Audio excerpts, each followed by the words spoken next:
Et nous sommes à présent avec Virginie Rosière, eurodéputée, membre du Parti radical de gauche. Bonjour. Bonjour. Le Parlement européen a voté hier une directive sur le secret des affaires. Que prévoit ce texte au juste ? Ce texte, il part du constat que aujourd'hui, les entreprises et particulièrement les PME ne peuvent pas toujours lutter contre l'espionnage industriel quand elles se font dérober des secrets de fabrication, des informations confidentielles. On a eu des cas de PME françaises, par exemple, qui ne pouvaient pas obtenir réparation dans d'autres pays de l'Union européenne. Je crois que c'était en Roumanie à l'époque, et parce qu'il n'y a pas de législation sur le secret des affaires. Et à l'inverse, on constate aussi qu'on a dans certains pays des lois qui existent pour la protection du secret des affaires, mais qui sont des lois qui vont assez loin et qui permettent de réduire au silence journalistes, lanceurs d'alerte, je pense particulièrement au Luxembourg, et que dans ces cas-là, il convient d'encadrer aussi la définition du secret des affaires pour pas que ça puisse être utilisé de manière abusive. Et donc on crée un cadre européen qui harmonise et qui uniformise cette notion. Concrètement, pour une PME française, que va changer cette directive ? Si vous avez un secret de fabrication et que vous le faites voler, suivant le pays dans lequel se passe le vol, aujourd'hui, vous ne pouvez pas forcément porter plainte, vous ne pouvez pas forcément vous défendre.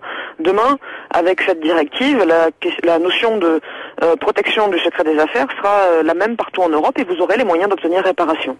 À l'inverse, on va dire de l'autre côté, on parle bien de protection contre l'espionnage industriel. Et on ne veut pas que cette notion de secret des affaires soit utilisée pour limiter la liberté de la presse et le droit à l'information.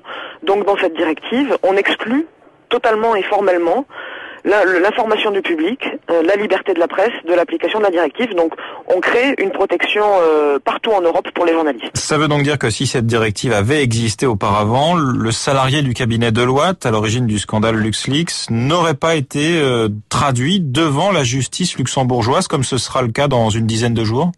C'est effectivement une bonne question. En tout cas, aujourd'hui, dans l'état du droit luxembourgeois, il est inquiété et on veut éviter ce genre de choses.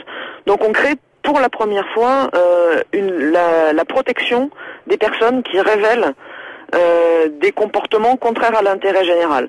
Après, ça reste du domaine de l'appréciation du juge, parce que vous pouvez avoir des révélations que les personnes font parce qu'elles pensent qu'elles défendent l'intérêt général, mais c'est tout à fait sujet à caution. Mais pour la première fois, on introduit dans le droit européen une protection pour les personnes qui révèlent des informations dans l'objectif de défendre l'intérêt général.